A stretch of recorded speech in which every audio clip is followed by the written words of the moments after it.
Assalamualaikum warahmatullahi wabarakatuh. Selamat siang Bapak Ahmad Farul Razi, FZSSIMSC, dan teman-teman lainnya yang berbahagia. Pertama-tama, marilah kita panjatkan puji syukur kehadirat Allah Subhanahu wa Ta'ala karena telah memberikan rahmat sehingga kita dapat berkumpul di pertemuan kali ini. Pada kesempatan kali ini, saya dan rekan saya akan memaparkan materi tentang mekanisme metabolisme karbohidrat. Perkenalkan, nama saya Dini Amanda yang akan bertugas sebagai moderator dalam diskusi materi kali ini. Adapun anggota kelompok saya adalah Danti Aprilia Nuraini, Dinda Septianingrum, Dini Amanda Zahra yaitu saya sendiri, Graciela Teresia, Hilda Aminatus Zaroh, Jihan Nabila Pandia, dan Kaila Elsa Fadea Sonjaya. Perkenalkan, nama saya Dini Amanda Zahra dari absen 16. Kali ini saya akan menjelaskan tentang pengertian metabolisme karbohidrat. Metabolisme karbohidrat adalah proses pencernaan yang memecah karbohidrat untuk mendapatkan energi. Slide selanjutnya akan dijelaskan oleh rekan saya. Perkenalkan, nama saya Dinda Septianingrum dari nomor urut 15. Di sini saya akan membacakan materi tentang pengertian karbohidrat. Karbohidrat adalah polihidroksialdehida dan polihidroksiketon atau zat-zat yang bila dihidrolisis akan menghasilkan derivat senyawa-senyawa tersebut. Pada umumnya, karbohidrat merupakan zat padat berwarna putih yang sukar larut dalam air kecuali beberapa sakarida. Sebagian besar karbohidrat dengan berat molekul yang rendah, manis rasanya. Karena itu juga digunakan istilah gula untuk zat-zat yang tergolong karbohidrat.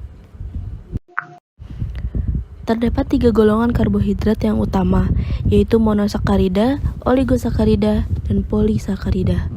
Yang pertama, monosakarida atau disebut gula sederhana adalah karbohidrat yang tidak dapat dihidrolisis menjadi bentuk yang lebih sederhana lagi. Yang kedua, oligosakarida. Umumnya didefinisikan sebagai suatu molekul karbohidrat yang mengandung 2-10 unit molekul monosakarida. Yang ketiga, polisakarida adalah karbohidrat yang dijumpai di alam dalam jumlah yang paling besar. Polisakarida berfungsi sebagai bentuk energi simpanan dan sebagai fungsi struktur di dalam dinding sel dan jaringan pengikat. Metabolisme merupakan reaksi dalam sel yang dikatalisis oleh enzim-enzim. Metabolisme bukanlah suatu proses acak, melainkan sangat terintegrasi dan terkoordinasi, mempunyai tujuan dan mencakup berbagai kerjasama banyak sistem multi-enzim. Metabolisme sendiri memiliki 4 fungsi spesifik, yaitu yang pertama, untuk memperoleh energi kimia dari degradasi sari makanan yang kaya energi dari lingkungan atau dari energi solar.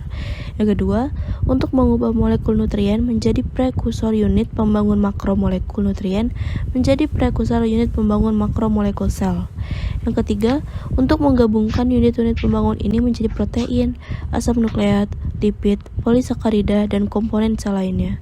Dan yang terakhir, untuk membentuk dan mendegradasi biomolekul yang diperlukan di dalam fungsi khusus sel. Perkenalkan, nama saya Danti Aprilia Nuraini dari presensi 11. Saya akan menjelaskan mekanisme metabolisme karbohidrat.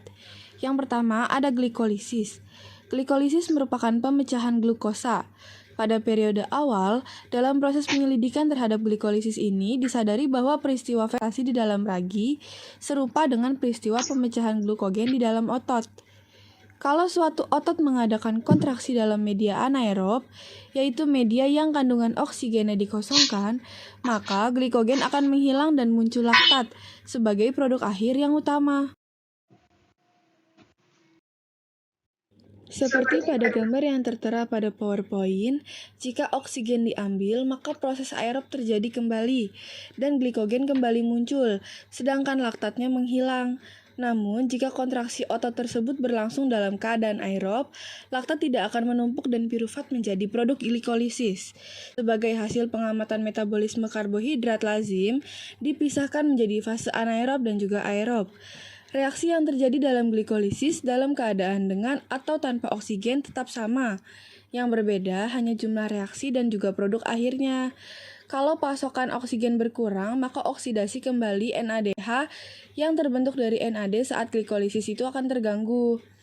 Dalam keadaan ini, NADH akan dioksidasi kembali melalui rangkaian dengan proses reduksi piruvat menjadi laktat, dan NAD-nya yang terbentuk. Perkenalkan, nama saya Graciela Teresia, absensi 22. Di sini saya akan menjelaskan tentang metabolisme karbohidrat bagian siklus Krebs. Siklus asam sitrat atau siklus Krebs atau TCA merupakan rangkaian reaksi di dalam mitokondria yang menghasilkan katabolisme residu asetil dengan membebaskan sejumlah ekuivalen hidrogen yang pada oksidasi menyebabkan pelepasan sebagian energi bebas bahan bakar jaringan. Residu asetil berbentuk asetil-CoA CH3COS asetil aktif, yaitu senyawa ester dari koenzim A-CoA mengandung vitamin asam pantotenat. Selanjutnya, fungsi utama siklus asam sitrat adalah bekerja sebagai lintasan akhir bersama untuk oksidasi karbohidrat. Pada hakikatnya, siklus tersebut terdiri atas kombinasi molekul asetil-CoA dengan oksaloasetat. Siklus ini pun merupakan bagian integral dari proses yang menyediakan sejumlah besar energi bebas yang terlepas selama oksidasi karbohidrat. Perkenalkan, nama saya Hilda Aminatul Zahro, nomor urut 24. Di sini saya akan menjelaskan bagian proses metabolisme karbohidrat, bagian glikogenesis. Apa sih glikogenesis itu? Glikogenesis adalah pembentukan glikogen dari glukosa. Apabila terjadi peningkatan kadar glukosa dalam darah, maka pankreas akan mensekresikan hormon insulin yang akan menstimulasi penyimpanan glukosa dalam bentuk glikogen di dalam hati dan otot. Selanjutnya yaitu proses glikogenesis. Nah, proses ini dimulai saat sel memiliki kelebihan glukosa. Berikut adalah penjelasan seputar proses ini secara rinci. Yang pertama, molekul glukosa berinteraksi dengan enzim glukokinase yang menambahkan gugus fosfat ke glukosa. Gugus fosfat ini kemudian dipindahkan ke sisi lain molekul dengan menggunakan enzim fosfoglukomutase dan enzim ketiga yakni UDP glukosa pirofosforilase mengambil molekul ini dan menciptakan glukosa urasil difosfat. Bentuk glukosa ini memiliki dua gugus fosfat beserta asam nukleat urasil. Selanjutnya, enzim khusus yaitu glikogenin mengikat glukosa urasil difosfat dengan glukosa UDP difosfat untuk membentuk rantai pendek. Setelah sekitar 8 rantai molekul terikat bersama-sama enzim-enzim lainnya masuk untuk menyelesaikan proses ini. Setelah itu, glikogen sintase menambah rantai dan enzim percabangan glikogen membantu membuat cabang dalam rantai. Proses ini membentuk makromolekul yang lebih padat sehingga penyimpanan energi dalam tubuh menjadi lebih efisien. Ya, perkenalkan nama saya Jian Nabila Pandia dari nomor urut 26. Di sini saya akan membawakan materi tentang glikolipid. Glikolipid adalah komponen penyusun membran sel yang terdiri dari dua bagian.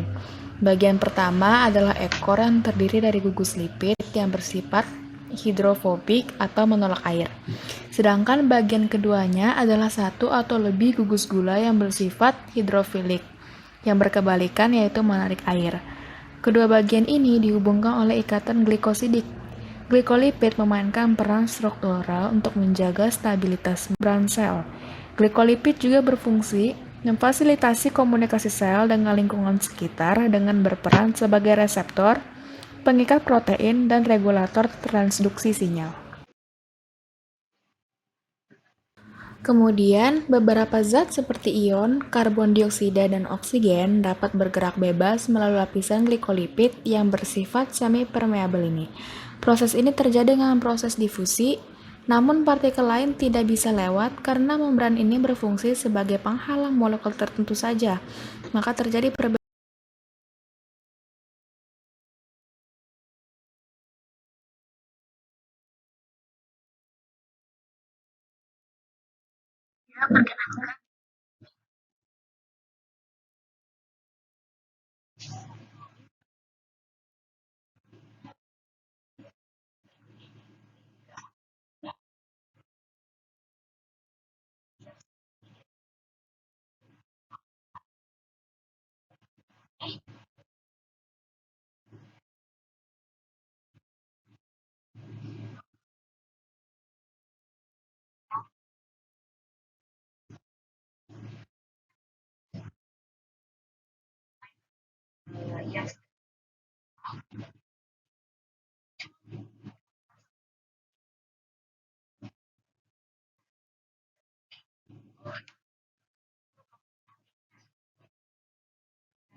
Sekian pemaparan materi dari kelompok kami. Saya selaku moderator dan juga perwakilan dari kelompok 2, pamit undur diri. Wassalamualaikum warahmatullahi wabarakatuh.